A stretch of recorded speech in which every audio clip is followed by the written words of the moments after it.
Halo MC Friend, jumpa lagi bareng kita di podcast Man on Man bersama Mas Denny AJD Man with the Gun. Dan pada episode kali ini kita bakal ngobrolin tentang dunia menembak, masih seputar dunia menembak. Dan kita akan membahas tentang berbagai cara membidik senjata.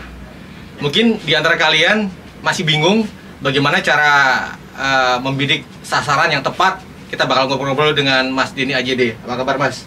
Kabar baik. Baik. Oke Mas, kali ini kita bakal ngobrolin tentang berbagai cara bidik senjata. Sebenarnya seperti apa Mas?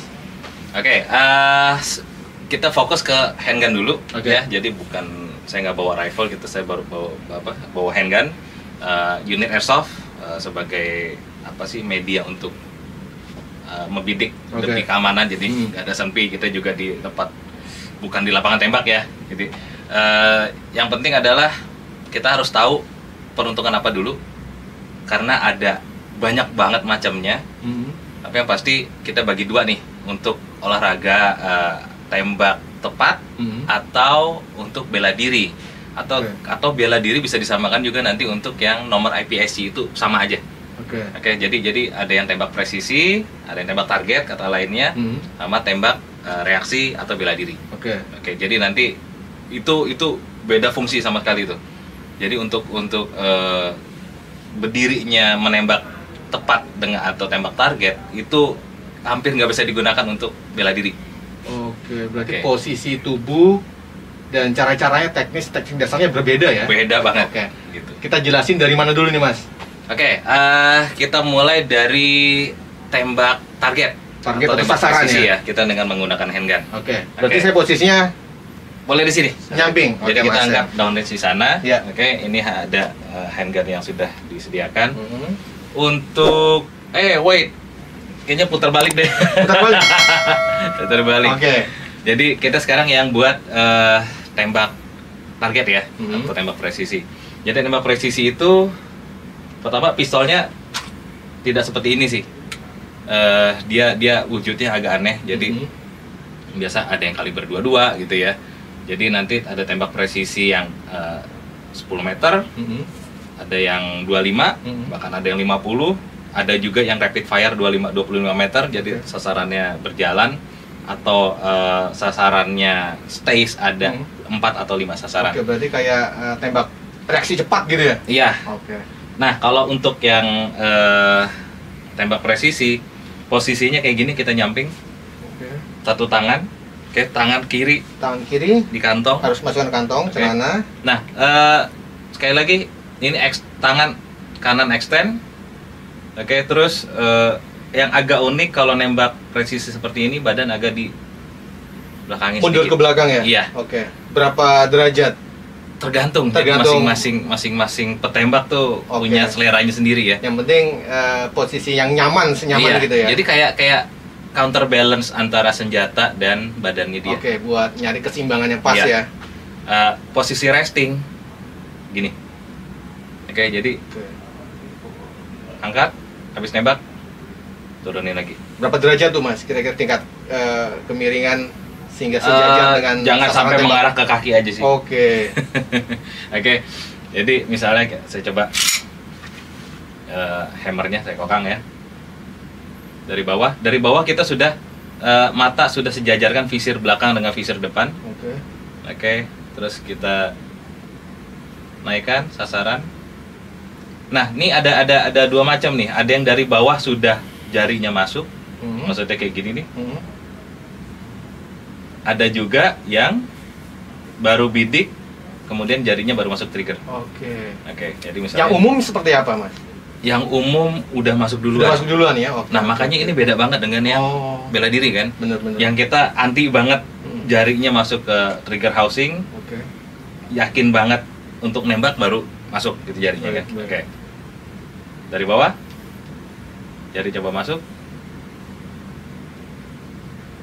Stabilin. Nah, untuk napas, kalau tembak presisi, napas sangat diperhitungkan. Jadi ada dua cara nih. Bagaimana cara mengaturnya? Ada yang waktu paru-paru kosong, atau nahan napas. Jadi kalau misalnya yang paru-paru kosong kayak gini. Ketika kosong beberapa saat, tarik. Sekali tarikan nafas, sekali buang nafas. Nah, ketika buang kosong, Bidik. tarik gitu. Kalau ada juga yang nahan, tapi kalau saya prefer nggak untuk nahan sih, karena bikin apa ya, bikin deg-degan. Oke. Kalau nahan, kita tarik ya, nafas.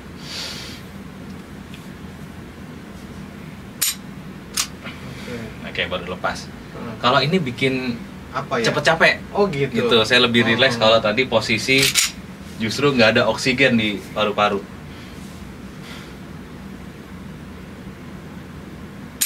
Lebih plong aja gitu kali. Iya, lebih plong, lebih tenang, jadi nggak ada beban. Oke.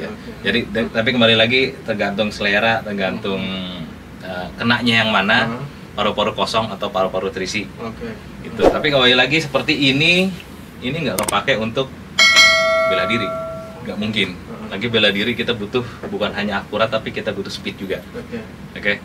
Sekali lagi kalau terjadi something yang tidak kita inginkan, kita gunakan stance ini untuk bela diri, kayaknya makan waktu gitu ya kan. Benar. Makan waktu kan. Lagi pula senjata bela diri biasanya kaliber lebih besar, bukan kaliber 22, bisa 9 mili, which is ada hentakannya. Benar. Oke, jadi untuk seperti ini memanage recoilnya sangat susah. Nah, itu sih untuk tembak target. Oke, berarti posisi tubuh ketika mencoba membidik sasaran itu juga untuk mengurangi goncangan saat Enggak, kalau Enggak juga tembak ya? target karena kaliber kecil hampir nggak ada recoil. Oke. Jadi hanya dia tadi untuk counterbalance berat senjata. Oke, counterbalance berat senjata dengan badan kita. Jadi jangan sampai kita badannya lurus begini, nanti akhirnya kita condong ke depan kan. Oke. Terus kenapa juga tangan kiri ada di kantong? Ini biar tangannya nggak gelantungan. Kalau gelantungan goyang-goyang nanti bikin mempengaruhi Iya. posisi fokusnya malah balance badan kita keganggu. goyang Ini ya. kalau goyang ini kan bingung nih kita taruh mana, jadi makanya taruh seperti kantong. Itu ternyata maksudnya ya. Gitu. Atau enggak kalau nggak ada kantong, ini juga boleh. Di antara ikat pinggang atau sabuk gitu ya. Iya. Oke. Cuma tadi yang paling beda selain tadi satu tangan, kalau bela diri nggak seperti tadi save-nya kan ini ke bawah nih kalau yang tembak target ya. Bela diri tarik belakang, jadi bukan begini. Oke. Jadi emang beda banget. Beda banget Nah, caranya. Mas, kemudian bedanya kita menggunakan satu tangan dan dua tangan seperti apa ini? Oke. Apakah ada beda cara, beda bidikan juga atau seperti apa? Kalau yang satu tangan di bela diri juga ada, tapi nggak seperti itu cara pegangnya. Oke, nah kalau untuk bela diri itu yang paling dasar ada weaver stand sama fighting stand. Gitu. Kalau weaver itu yang biasa apa ya? Film-film Hollywood lakuin sih kalau weaver stand tuh. Weaver stand, bentar, ketarik, lupa kekunci posternya. Nyangkut ya. Oke, jadi kalau weaver stand itu, bentar ya.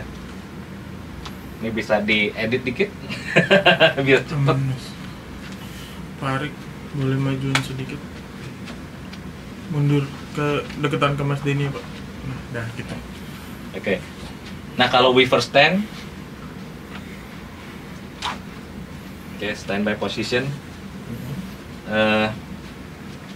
Posisi kaki Ya, juga begini ya. Kaki kiri Kaki kiri maju, di depan ya. kaki kanan di belakang. Kanan di belakang. Terus kita badan tuh sebenarnya agak miring kanan kalau weaver stand ya. Oke. Agak miring kanan. Ini weaver stand nih. Terus ada yang fighting stand. Saya lebih prefer untuk fighting, jadi kaki sejajar. Posisi kaki sejajar. Lurusin. Nah, ya cuma nanti untuk fighting stand ada dua macam juga nih posisi kepala. Ada yang posisi santai kayak gini, jadi senjata bring up sampai ke eye level. Pandangan rata-rata air ya, Iya. rata-rata Pistol, pistolnya ini. Terus ini gunanya apa? Saya akuisisi senjata lebih gampang. Pala saya nggak turun. Ada juga yang begini.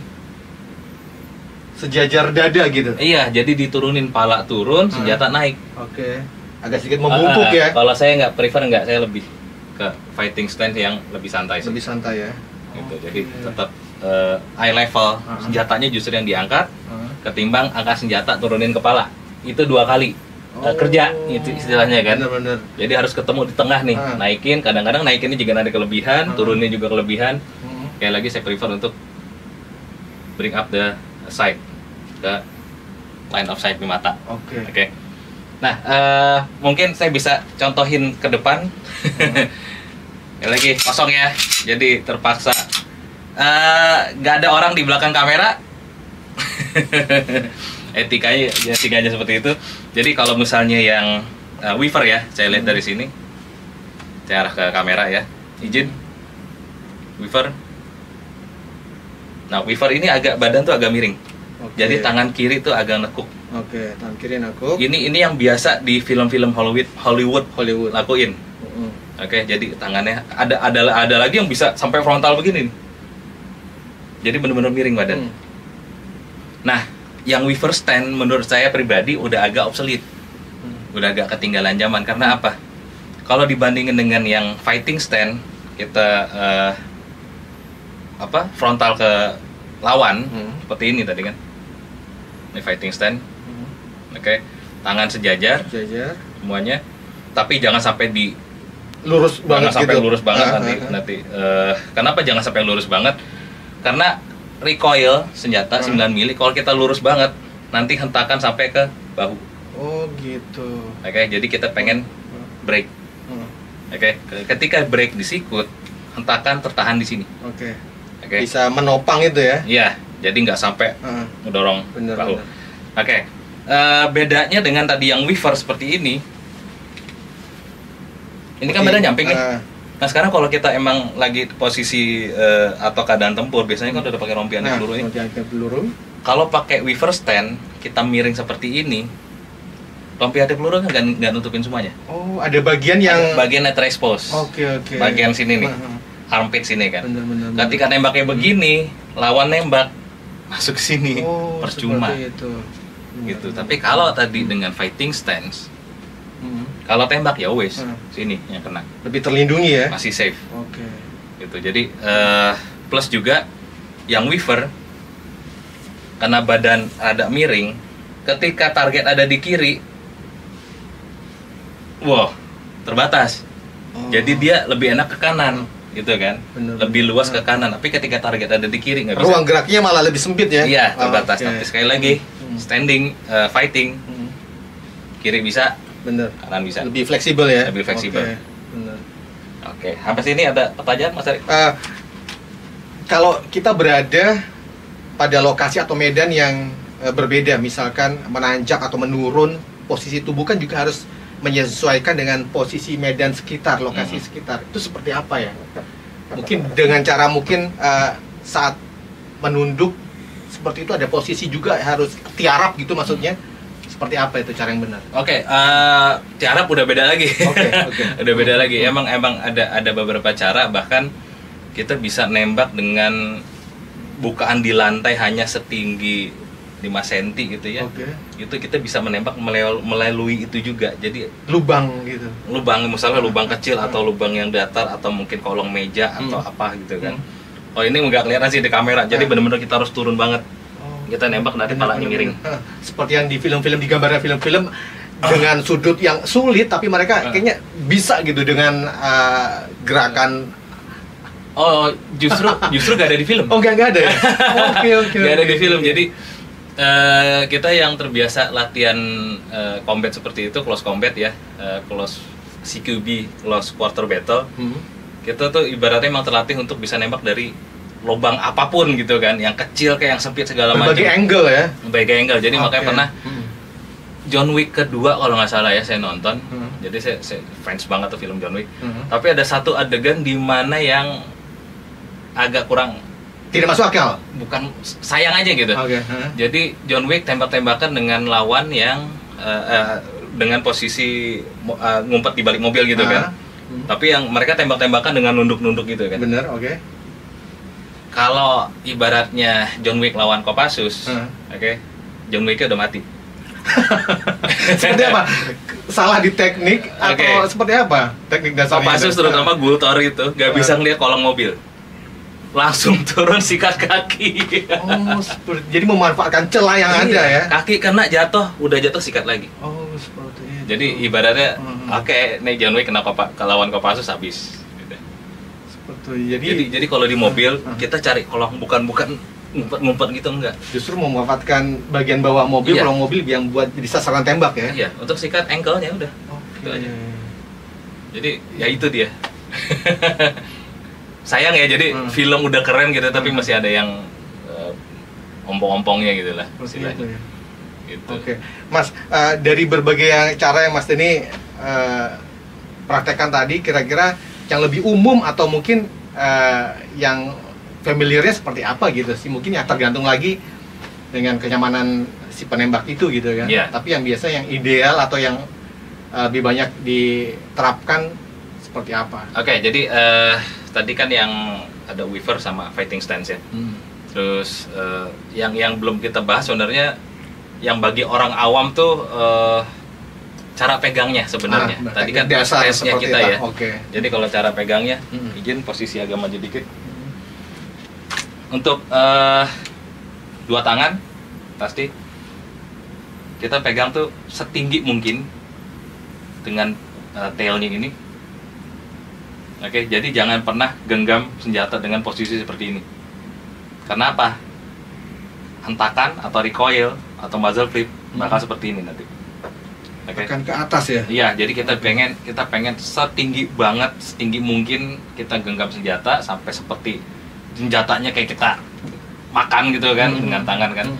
Terus kosongnya ini posisi buat tangan kiri masuk. Oke. Nah, jempol ini sejajar. Oke. Tapi biasanya tergantung dengan jenis senjata yang dipegang atau enggak sih Mas? Biasanya mungkin kalau kaliber yang lebih besar, orang kadang-kadang jari-jari tangannya atau telapak tangannya tidak bisa menjangkau bagian-bagian seperti itu. Itu tergantung dari tinggi badan kan. Oke. Postur tubuh mempengaruhi ya. Misalnya di bawah 170 nanti bakal kesulitan megang yang tipe Taurus atau Beretta kayak gini kan. Tapi intinya sih sebisa mungkin emang kita harus tinggi grip kita. Oke, jangan kasih ruang seperti ini. Nah, sedangkan ini di film-film banyak orang yang bidik senjata kayak gini. Oh, salah sebenarnya. Banget. Oke. Ini kalau kita lakuin seperti ini ya. Ini pernah terjadi waktu itu saya lagi ngelatih di Senayan. Lane sebelah cewek waktu itu nembak. Cowoknya kalau nggak salah yang membernya kan, tapi ceweknya bidiknya seperti ini, pegangnya seperti ini. Tapi agak heran juga, cowoknya cuma ngeliatin doang kan. Akhirnya saya yang terpaksa stop dulu, kita perbaiki gripnya. Kalau enggak, ini bisa ya lumayan bikin kaget karena flipnya balik tuh bisa ya ngerinya kan bisa mental. Berarti benar-benar harus dalam panduan instruktur pengalaman ya. Iya, harus harusnya. tetap di bawah pengawasan ya. Ya pokoknya itu salah satu yang paling krusial sih. Terus terus juga yang paling sering terjadi sama orang awam tadi, kalau saya kan kita kan harusnya pegang dua tangan kiri juga setinggi mungkin kan. Ada juga yang pegang seperti ini. Ini tikap. Ini pemula. Atau bahkan lagi di film pun ada yang kayak begini gitu kan. Ini salah. Jadi kenapa nggak bisa tikap? Ini sama aja bohong. Kita tangan kiri nggak beri support apa-apaan sama sekali. Jadi kalaupun terjadi penembakan, ini pasti lepas.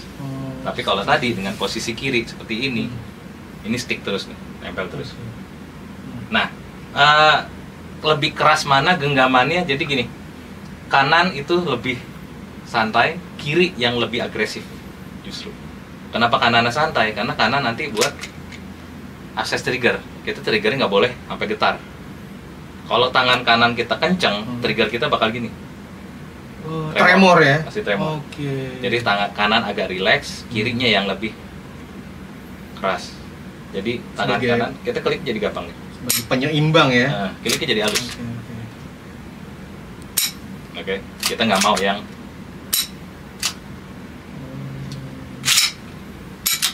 Baik. Oke Mas Denny, kemudian berarti faktor jarak tembak tuh juga mempengaruhi ya? Misalkan bidik sasaran 100 meter di depan, kemudian posisi tubuh juga target yang agak jauh, satu tangan atau dua tangan itu mempengaruhi juga ya? Oke, pertama handgun itu nggak untuk 100 meter sih.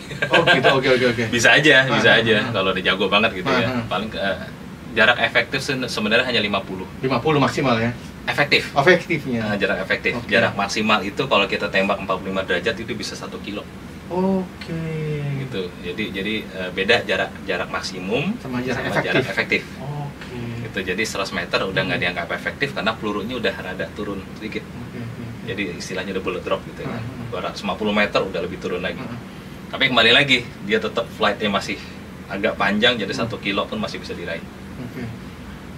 Dari berbagai cara yang Mas ini praktekkan tadi, bagaimana nih kita orang awam yang coba ataupun yang secara ikutan berlatih bisa meningkatkan cara bidik kita gitu biar tepat sasaran, lebih akurat.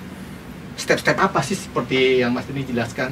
Mungkin harus posisi tubuh, kemudian pengaturan nafas itu kan tergantung dengan emosi seseorang juga gitu kan. Kalau tempur udah gak ngatur napas lagi.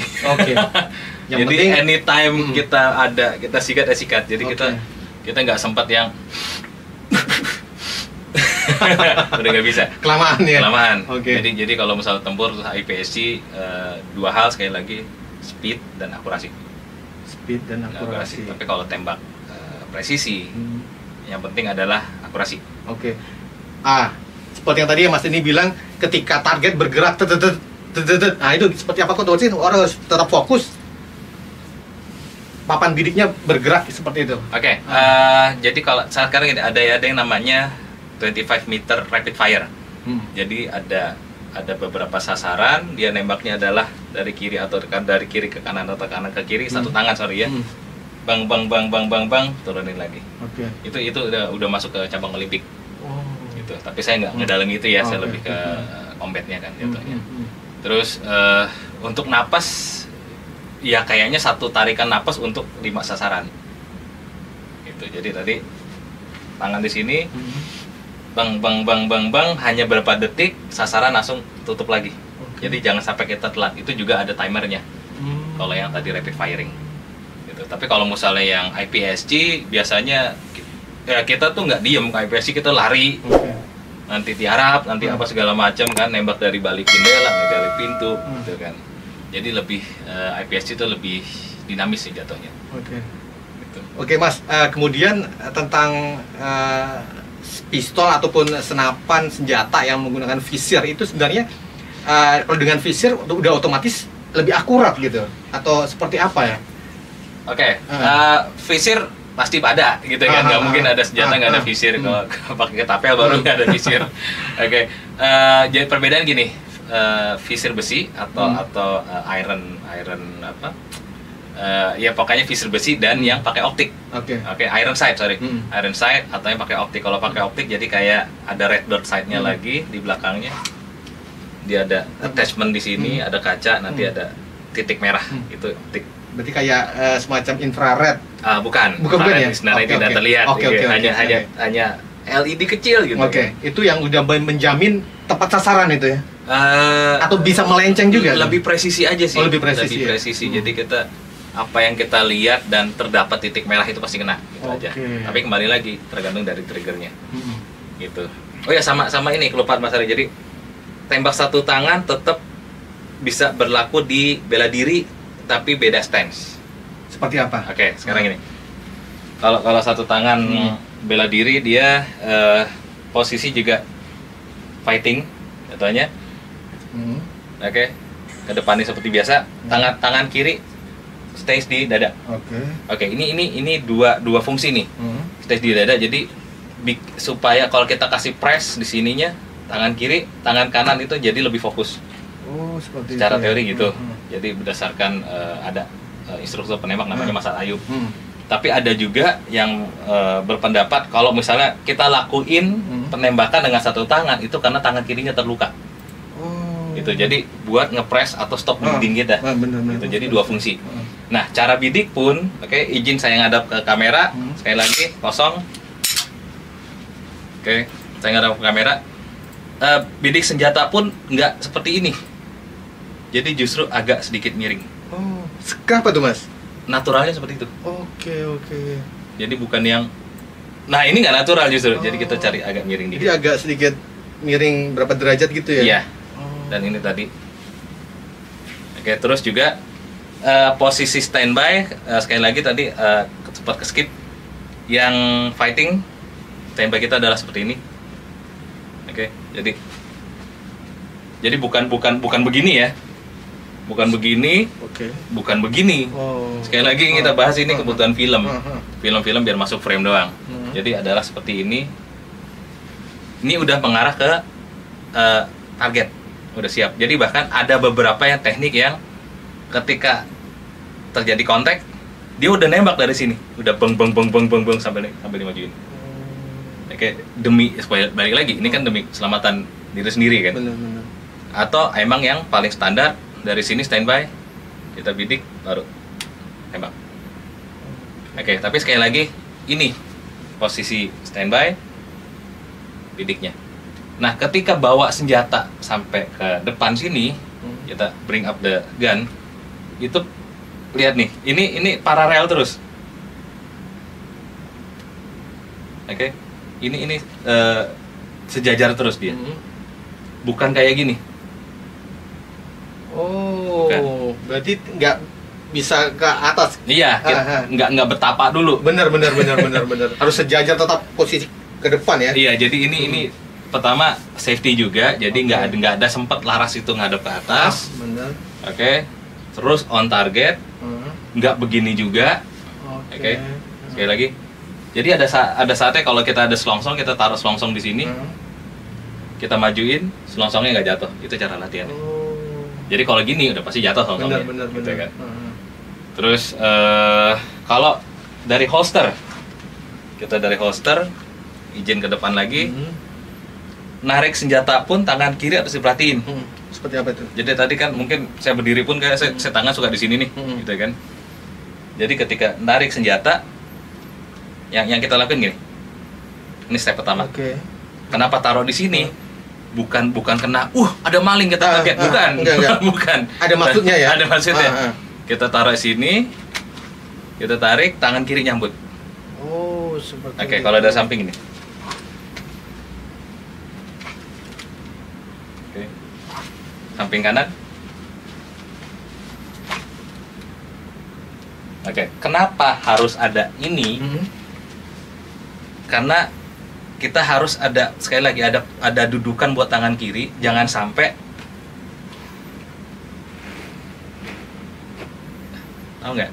Ini fatal kalau terjadi. Benar. Jadi nggak boleh itu laras swiping ke daerah tubuh manapun, tubuh diri sendiri atau teman kan. Jadi banyak yang, nah, malah bisa ketembak sendiri ya? Iya, dan udah terjadi. Bukan di sini ya. Jadi ada YouTuber, dia lagi iseng-iseng katanya di rumah dia. Posisi chamber, dia tarik senjata, masuk pula jarinya, lewatin sini, itu bolong. Oh Allah. Gitu, bukan di sini. Oke. Jadi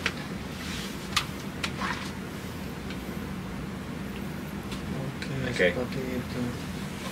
nah, masukin juga, balik lagi ke holster, misalkan kita speed ya misalnya kan. Tet, gitu kan. Tembak-tembak, bang, masukin holster pelan-pelan. Kalau misalnya dalam posisi nggak kita clear ya, kalau misalnya dalam combat kan setelah terjadi pertempuran sebenarnya nggak harus langsung kita clear senjata, enggak, kita belum tahu ada threat apa lagi. Oke.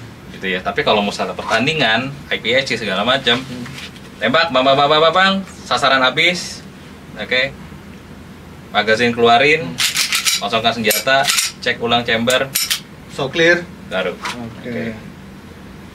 So Wah, MC Friend ternyata ya kalau boleh dibilang tahapan-tahapan ini yang harus diikuti karena dengan protokol-protokol seperti ini yang nantinya kita bakal lebih safety, lebih aman buat melakukan bidikan tempat sasaran seperti apa. Oke Mas, di kesempatan episode kali ini kira-kira tentang pembahasan berbagai cara membidik senjata, apa nih yang harus diperhatikan lagi oleh para pemula ataupun mereka yang sudah tergabung dalam komunitas maupun klub untuk bisa tetap memaintenance, tetap teredukasi, cara ini seperti apa?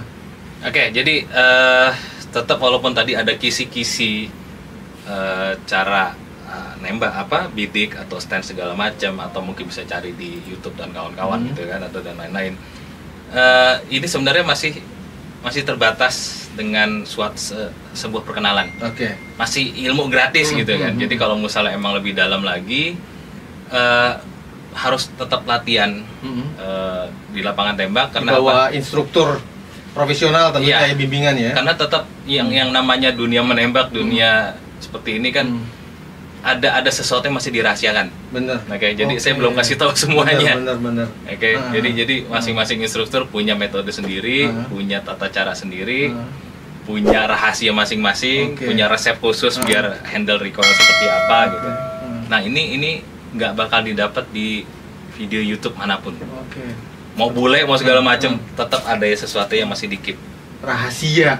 Iya, antara mungkin rahasianya emang for law enforcement only, untuk aparat only, atau kadang-kadang yang ahli sendiri nggak mau rahasianya dikebongkar. Kenapa dia bisa nembak cepat, kenapa dia terkontrol, ya ada tips dan triknya tersendiri ya, masing-masing ya. Gitu. Dan saya juga ada, jadi yang tidak bisa saya bagikan di sini karena terlalu deep.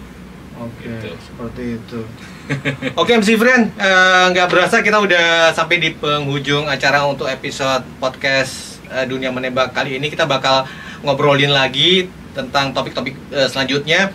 Buat kamu yang punya pertanyaan, yang pengen bertanya, masih pengen tahu tentang dunia menembak seperti apa, tulis di komentar berikut ini, di bawah ini. Nanti Mas Denny bakal menjawab satu persatu pertanyaan kalian, dan mungkin dengan topik pembahasan yang lebih luas lagi untuk episode-episode berikutnya.